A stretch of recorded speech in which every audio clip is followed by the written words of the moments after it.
లేదు, పెద్ద గొప్పగా చెప్పారు. మేము వస్తే మా ప్రభుత్వం వచ్చిన తర్వాత వాళ్ళు వచ్చిన ఆ మినిస్టర్, ఈ పవన్ కళ్యాణ్ తాలూకు పార్టీ మినిస్టర్, కూటమిలో మినిస్టర్ ఏం చెప్పాడు? 48 గంటల్లో ధాన్యాన్ని డబ్బిస్తానంట. 48 గంటలు కాదు కదా, 48 రోజుల్లో కూడా పట్టలేదు.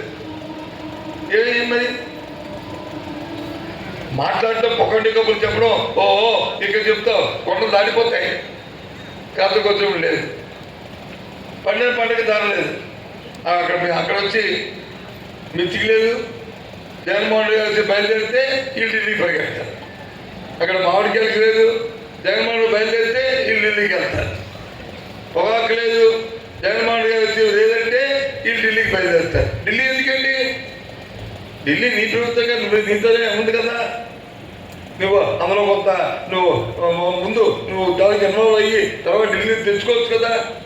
ముందు లేఖ రాసి దానికి కావాల్సిందంతా దీనికి 400 కోట్లు, దానికి 500 కోట్లు, దీనికి 600 కోట్లు కలిస్తే అంతా కలిస్తే 1000-2000 కోట్లు అయితే అండపేట బ్రహ్మాండం మార్కెట్ చేస్తే ఈ రాష్ట్రం రైతులకి కొంత చిన్న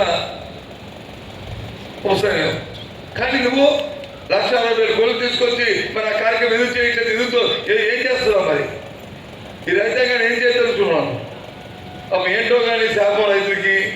చంద్రబాబు నాయుడు ఎప్పుడు వచ్చినా ఐరన్ లెక్కలాగా ఎప్పుడు వచ్చినా వాళ్ళకి నష్టపోతారు.